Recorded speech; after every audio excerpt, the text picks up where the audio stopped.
তোমাকে যদি বলি এ প্লাস পাওয়ার জন্য খুব বেশি জিনিয়াস হওয়া লাগে না, ছোট ছোট কিছু স্ট্র্যাটেজি ফলো করলে খুব গড়পড়তে স্টুডেন্টও কিন্তু এ প্লাস পেতে পারে।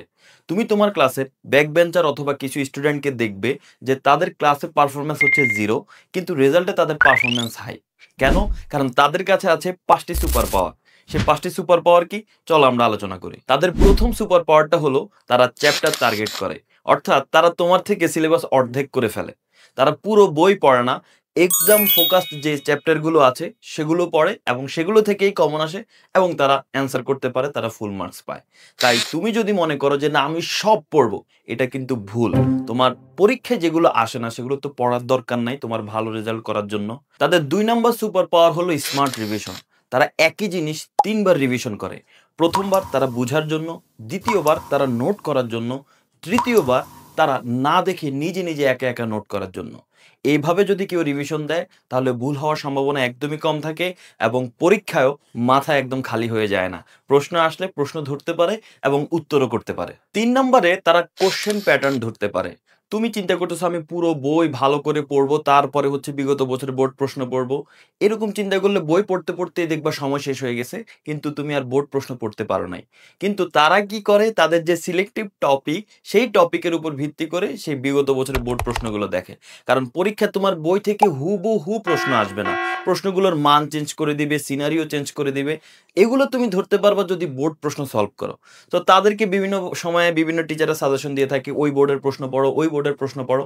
তারা কিন্তু ওই বোর্ড প্রশ্নগুলো সলভ করে এবং পরীক্ষায় যখন প্রশ্ন আসে তখন তারা বুঝতে পারে যে এই প্রশ্নটার উত্তরটা আসলে কিভাবে লিখতে হবে। কারণ বিগত বছরের প্রশ্ন সলভ করার মাধ্যমেই তুমি কোশ্চেন প্যাটার্নগুলো ধরতে পারবা। তাদের 4 নম্বর সুপার পাওয়ার হলো এমসিকিউ স্কিল।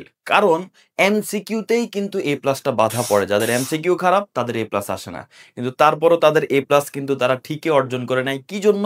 তারা বিগত বছরের এমসিকিউ গুলো ভালো করে পড়ে, ওইগুলা কি টাইপের প্রশ্ন বিগত বছরে আসছে সেগুলো ভালো করে অ্যানালাইসিস করে। কারণ বিগত বছরের এমসিকিউ টাইপ থেকেই কিন্তু ম্যাক্সিমাম এমসিকিউ রিপিট হয়। তাই যখন বিগত বছরের এমসিকিউ গুলো তুমি সমাধান করবা, তোমার এমসিকিউ অ্যান্সার করা এবং ভালো রেজাল্ট করা কিন্তু খুব সহজ হয়ে যায়। তাদের 5 নম্বর যে সুপার পাওয়ারটা সেটা হচ্ছে লাস্ট উইক স্ট্র্যাটেজি, অর্থাৎ পরীক্ষার 7 দিন আগে তারা কি ফলো করে সেই জিনিস নিয়ে আমরা আলোচনা করব। তার আগে তোমাকে বলে রাখি, আমাদের টেকনিক ইজি এডুকেশন এসএসসি 26 পরীক্ষার্থীদের জন্য সবগুলা বিভাগের সকল বিষয়ের বই নিয়ে এসেছে।